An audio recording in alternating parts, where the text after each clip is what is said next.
d'intervenir ici parce que l'essentiel avait été dit. Puisque j'interviens, je voudrais, en dépit de son absence, saluer vraiment Jean-Pierre Bras, député de la Seine-Saint-Denis et maire honoraire de Montreuil, qui était mon voisin avec lequel j'ai eu des échanges palpitants.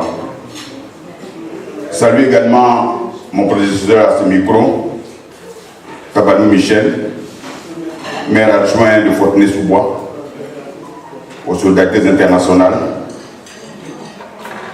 Saluer tous que vous êtes démocrates et résistants, avec une mention spéciale pour Christian Babé, Pascal Lobo, Raphaël Dabo qui est ici, qui est le président des Amis de Laurent Gbagbo,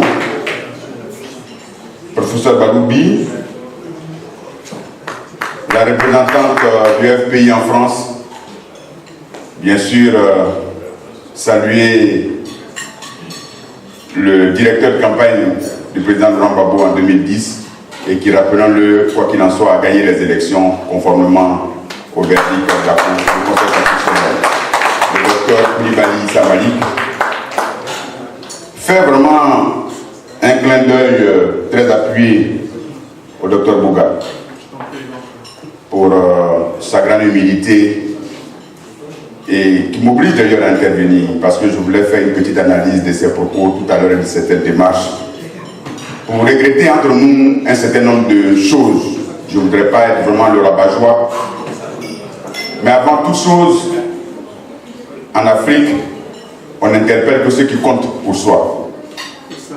Si Gadi l'a fait à notre endroit, vous savez, ce qu'il représente pour nous est tellement important à nos yeux que être aux côtés de Gadi est d'abord un honneur pour celui qui est présent à tes côtés. Donc aller à une invitation de Gadi, c'est se servir d'abord comme soi-même. C'est pour cela que la dernière fois, lorsque tu as fait l'analyse sur l'équipe nationale de Côte d'Ivoire en 92, dans le cadre de la cérémonie qui a été organisée pour l'anniversaire du président Laurent Gbagbo, je me suis dit, c'est vrai que nous sommes des hommes politiques autoproclamés, mais il y a des leaders qui restent dans l'anonymat, qui restent dans la simplicité, dans l'humilité, et qui ont une capacité d'analyse au-dessus de ce que nous croyons avoir. Je voulais vraiment te saluer pour cela. Pour ceux qui n'y étaient pas, Gadi avait dit, tout lui avait été proposé, lui. Tout lui avait été proposé par rapport à l'équipe nationale de France, à l'équipe nationale de Côte d'Ivoire. Mais s'ils ont gagné la Coupe en 92, c'est parce qu'ils avaient un mental de gagneur, un mental pour aller de l'avant et un mental de solidarité. Avec des exemples à l'appui sur le cas de Yekini. C'est pour ça que je voulais publiquement, en dépit de toutes les raisons que j'ai pour me justifier, te demander pardon pour ce que nous avons été absents. J'ai un ami qui me dit, chacun peut se justifier, mais il faut éviter d'abord à se justifier. C'est pour ça que je te demande pardon parce que nous avons été absents et prendre un rendez-vous ferme avec toi pour le 28. Merci beaucoup. Dans la démarche du docteur Bouga, je veux vraiment saluer la différence des démarches. Je ne veux pas, comme je l'ai dit, être le rabat-joie, mais malgré la face visible de notre victoire qui s'annonce à l'horizon, c'est souvent le cœur meurtri que je fais le constat de certaines de nos divisions et de certains de nos propos, des attaques gratuites entre nous. Et cela donne l'impression que l'adversaire qui est en face de nous est tellement fort, il est tellement puissant qu'à défaut de l'affronter, nous venons nous affronter entre nous-mêmes. Nous sommes différents et nous serons toujours différents. Quand Bouga écrit au pape et qu'il dit, lui en tant que chrétien, que Ouattara a le droit à la miséricorde, il a déjà planté un décor qui rend son discours audible vis-à-vis du pape qui le reçoit. Mais s'il commence à dépeindre la personne sous un angle noirci, sans se présenter lui en tant que chrétien avec un cœur de pardon, son discours ne sera pas audible. Et c'est cela qui est déplorable dans le cadre des démarches que nous faisons, où les gens sont plus prompts à la recherche de traite, à la recherche de syndrome de Dietroson, de syndrome de Naïbli, de syndrome de ceci et cela, pour juste démolir ceux qui sont au combat et qui sont les grenadiers voltigeurs, c'est-à-dire qui portent le drapeau. Si eux tombent, le drapeau tombe et l'armée est vaincue.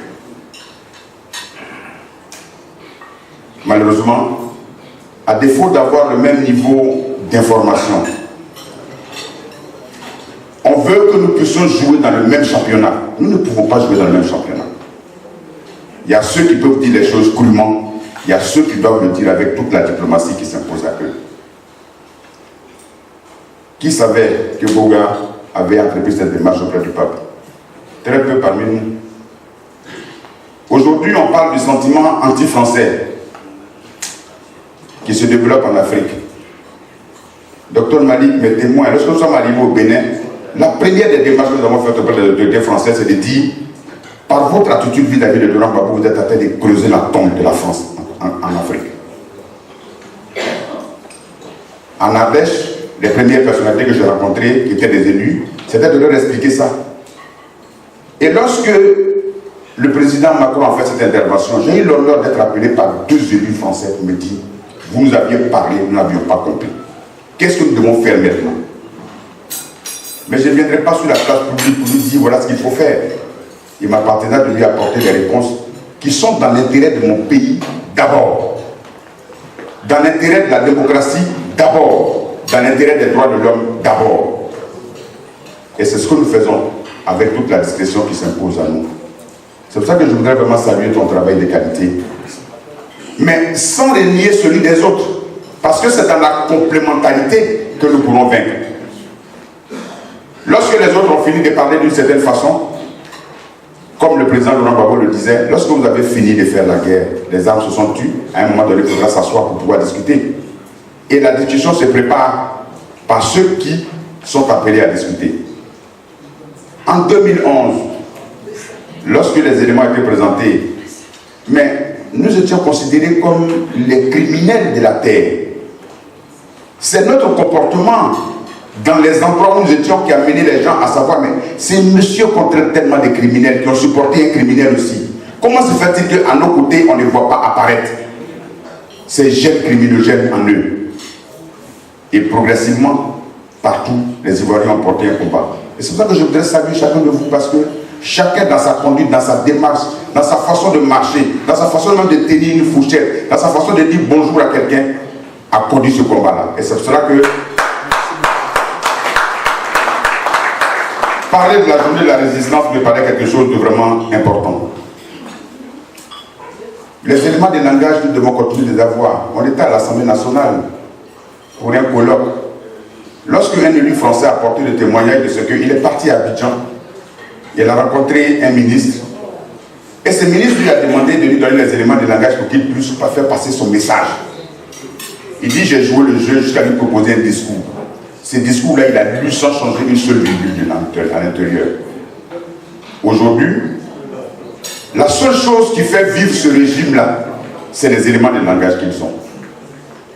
Et qui leur permettent d'utiliser des codes pour faire croire à la communauté internationale qu'ils ont encore un peu de substrat en eux. Mais il ne reste plus rien.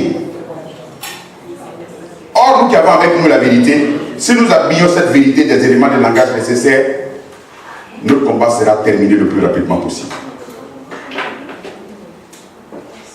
Sur cette tribune, quelqu'un disait tout à l'heure, et je donne vraiment juste un exemple d'année, Laurent Gbagbo a triomphé de la CPI.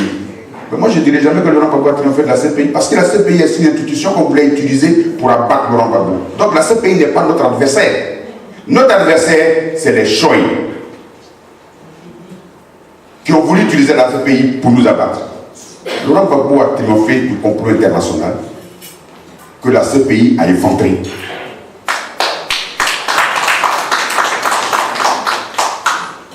Et c'est donc cette petite chose que je voulais dire pour vraiment remercier chacun de vous pour sa contribution et dire que tout en étant dans la recherche de la vérité, nous devons savoir qu'un proverbe africain nous dit: nous avons tous du sang dans le corps, mais lorsque nous vomissons les liquides non sanguins.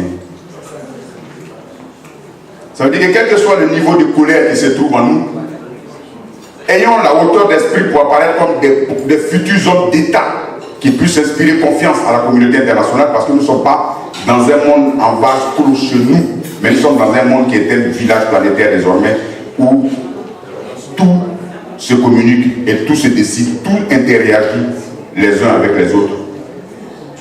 Et que notre comportement, donc, par ailleurs, en dépend. Mon propos n'est pas de nous demander de baisser les chines, jamais. Si nous avons résisté pendant ces nombreuses années, si nous avons tenu à renoncer à l'ensemble de nos privilèges pour être dans le froid et dans les conditions les plus difficiles, c'est que nous avons un objectif, nous avons une conviction. Et cette conviction, personne ne pourra jamais nous l'enlever. Cette conviction, elle est portée par tous. Elle est portée notamment par nos artistes, que je voudrais saluer. C'est Gadji. Sincèrement, ce que vous avez fait plus que tous les hommes politiques. Quand Nelson Mandela a eu son combat qui a porté en Afrique du Sud, c'est d'abord Johnny Gregg. C'est d'abord le grand concert à Wembley. C'est ça qui a porté le combat de l'ANC, en plus des deux actions qui ont été faites. Comme le dit la parole de Dieu, le Seigneur sied au milieu de la louange. Oui, la politique sied au milieu du cantique. Pour porter l'artiste. La voix d'un artiste porte plus que tout parce qu'il a la sensibilité d'être. Merci beaucoup.